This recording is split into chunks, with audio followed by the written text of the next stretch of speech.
মানুষ পঞ্চায়েত নির্বাচন, মিউনিসিপ্যালিটি নির্বাচন, কর্পোরেশনের নির্বাচন থেকে শিক্ষা নিয়েছেন। শিক্ষা নয়, অনেক দূরের কথা, 2021 সালের নির্বাচনী ফলাফল ঘোষণার পর দেহ মন দিয়ে সেটা স্পর্শও করেছিলেন। ভোট পরবর্তী হিংসায় আমাদের বহু কর্মী প্রাণ হারিয়েছেন। আমাদেরই পরিবারের মহিলারা ধর্ষিতা হয়েছেন, গণধর্ষিতা হয়েছেন। জেসিপি দিয়ে বাড়ি ভাঙা হয়েছে, মানুষকে রাজ্য ছেড়ে অন্যত্র বসবাস করতে বাধ্য করা হয়েছে। দোকান ভাঙচুর করা হয়েছে, বাসের কন্ট্রাক্টরকে রাস্তা থেকে বাস দাঁড় করিয়ে নামিয়ে দেওয়া হয়েছে বিজেপি করার অপরাধ। অটো টোটো চালকদের যে নির্দিষ্ট স্ট্যান্ড আছে সেখান থেকেও লাইন থেকে বার করে দেওয়া হয়েছে। আগামীকাল আবার ভোট গণনা।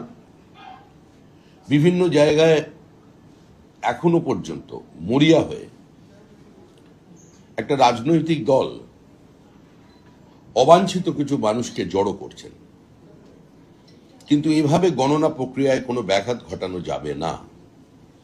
2021-এর পুনরাবৃত্তি হবে না। পাহাড় থেকে সাগর পর্যন্ত মানুষ তাদের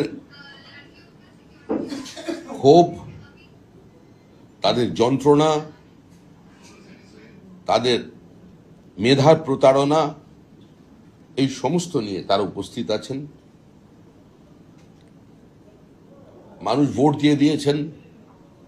নির্বাচনী ফলাফলটাও তৃণমূল কংগ্রেসের জানা। আমরা আপনাদের মাধ্যমে পুরো রাজ্যবাসীর কাছে এবং আমাদের কর্মী সমর্থকদের কাছেও, যারা আমাদের দল করেন না, তৃণমূল কংগ্রেস করেন, এই নির্বাচনে হয়তো প্রার্থীর বিরুদ্ধে ভোট দিয়েছেন বিজেপিকে, তাদের কাছেও একটা আবেদন রাখছি যে আমাদের মূল লক্ষ্য হচ্ছে পশ্চিমবঙ্গের ভোট সংস্কৃতির পরিবর্তন।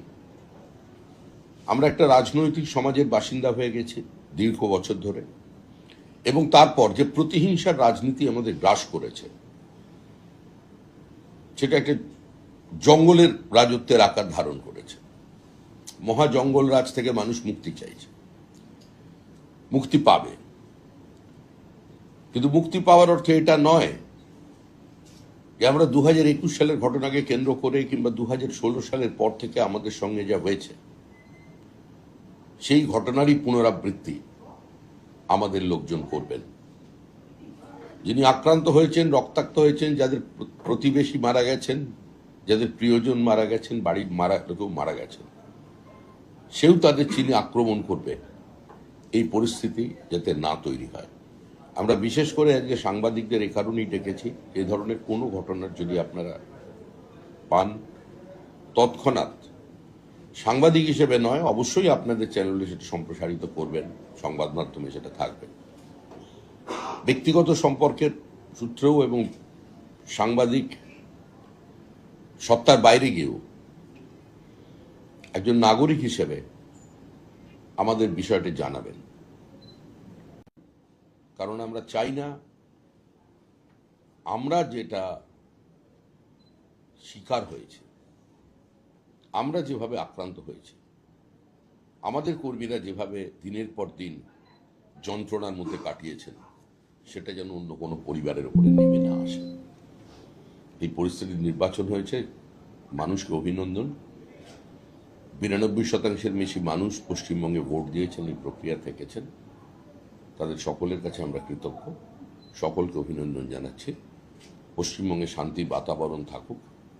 পশ্চিমবঙ্গে রাজনৈতিক বিভাজন তো থাকবেই, কিন্তু রাজনৈতিক বিভাজন যেন সংঘর্ষের রূপ না নেয়।